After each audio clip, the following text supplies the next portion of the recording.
Shalom, salam sejahtera, dan salam kasih karunia Tuhan Yesus Kristus menjumpai saudara di pagi hari yang baru ini, hari yang diberkati oleh Tuhan untuk kita semua. Mari kita membaca satu ayat yang terdapat di dalam Efesus pasal 4 ayat 15. Firman Tuhan berbunyi demikian.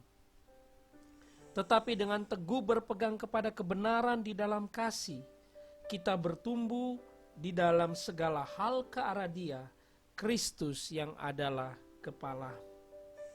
Saudara kasih dalam Tuhan, saat badai datang melanda, saat kegoncangan yang begitu luar biasa sedang terjadi, kita harus mencari sebuah pegangan. Kita harus mendapatkan satu tempat pertolongan. Kita harus mencari sesuatu yang menjamin bahwa kita tidak akan goyah atau ikut jatuh di tengah-tengah badai itu. Itulah sesuatu hal yang harus kita lakukan. Apa yang saudara pegang hari ini? Siapakah yang saudara andalkan hari ini? Mari, sesuai dengan firman Tuhan berkata, dengan teguh berpegang kepada kebenaran. Ketika yang lain semuanya tidak bisa menjadi pengharapan kita, tidak bisa menjamin kehidupan kita, hanya ada satu kebenaran yang bisa kita pegang, yaitu kebenaran di dalam Yesus Kristus. Karena kebenaran di dalam Yesus Kristus tidak akan bisa merubah posisi saudara. Dalam Ibrani pasal 12 ayat 25 berkata, semuanya akan digoncangkan, tetapi yang tidak tergoncangkan adalah kerajaan Allah. Mereka yang tinggal dalam kerajaan Allah tidak akan tergoncangkan.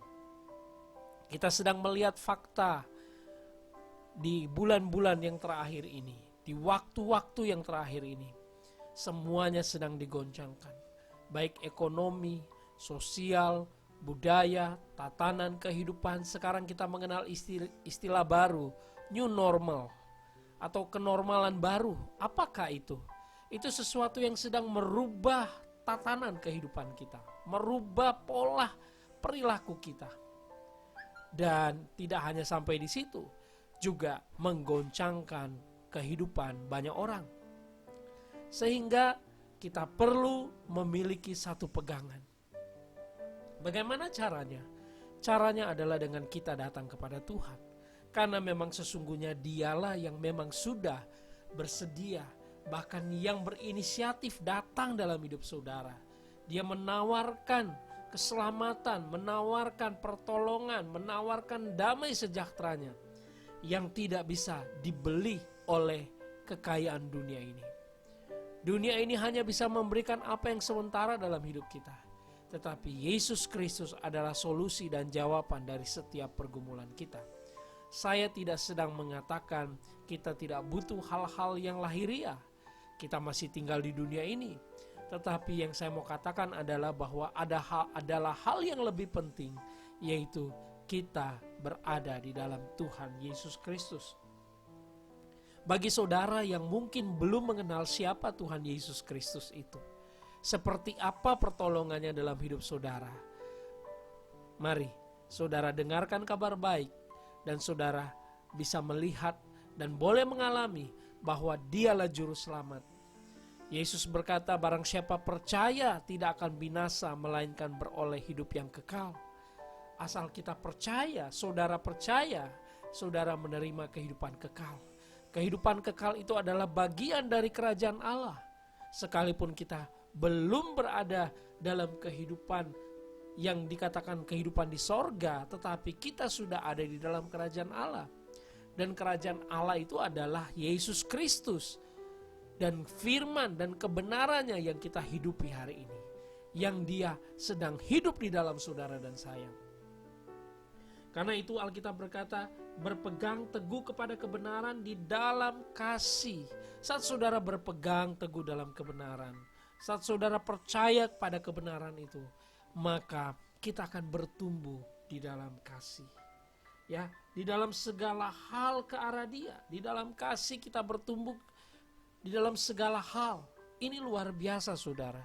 Saya merenungkan ini, bertumbuh di dalam segala hal artinya apa? Artinya apapun kondisi saudara, apapun profesi saudara, apapun yang saudara sedang kerjakan hari-hari ini, mungkin dengan pergumulan, dengan keluarga saudara atau apapun itu, Tuhan punya rencana. Tuhan sedang mengarahkan saudara dan saya bukan berfokus pada diri sendiri, tetapi berfokus ke arah Dia, yaitu Yesus Kristus. Itulah yang disebut dengan Christ Center, berpusat hanya kepada Yesus Kristus yang adalah kepala. Saat saudara berpusat kepada Yesus Kristus yang adalah kepala, saudara tidak akan mengotak-ngotakkan lagi bahwa dimanapun saudara berada, Yesus juga bersama dengan saudara. Dulu saya berpikir kalau saya berada di gereja, di situ adalah hal rohani. Kalau saya berada di luar gereja atau bekerja di luar gereja, itu bukan hal rohani. Tidak, saudara. Mau di dalam gereja, atau di dalam keluarga, atau di tengah-tengah masyarakat, atau di tengah-tengah pekerjaan, dalam hal apapun, Yesus ada di sana. Dia bersama-sama dengan kita dan Dia sedang membawa kita bertumbuh untuk lebih mengenal kasih-Nya yang luar biasa. Sehingga kita mau katakan Yesus adalah segala-galanya. Dia adalah kekuatan kita. Dia adalah pegangan kita. Saat kita ada di pekerjaan, saat kita ada dalam rumah tangga, saat kita ada dalam segala sesuatu, jangan takut, Tuhan menyertai kita. Bahkan Dia berjanji, aku menyertai kamu sampai kesudahan zaman. Jangan takut dengan istilah akhir zaman. Ada banyak kabar yang luar biasa yang sedang dikembangkan, pengajaran-pengajaran akhir zaman yang, maaf kalau boleh saya katakan, justru membawa orang tidak berfokus kepada Kristus, tetapi malah berfokus kepada apa yang iblis sedang lakukan. Tapi mari kita hanya mendengar kabar baik, sehingga kita berfokus kepada apa yang Kristus sudah lakukan dan terus lakukan di dalam kehidupan kita. Percayalah kepada Dia dalam segala sesuatu. Jangan mengandalkan kekuatan kita, maka kita akan tetap teguh berpegang, kita terus bertumbuh, dan kita boleh diberkati senantiasa. Mari kita berdoa. Tuhan, terima kasih. Kami boleh mendengarkan kabar baik hari ini, renungan pagi, dan kami percaya ini semua karena anugerah, karena kebaikan, karena kemurahan-Mu. Berkati kami sepanjang hari ini. Hari yang baru yang akan kami jalani, kami percaya Tuhan sudah ada di sana. Sebelum kami tiba pada momen-momen yang penting, Tuhan Yesus sudah terlebih dahulu menyeberang ke sana supaya kami boleh melihat dan mata kami hanya tertuju kepada Tuhan. Terima kasih, kami bersyukur di dalam Kristus Yesus. Haleluya. Amin.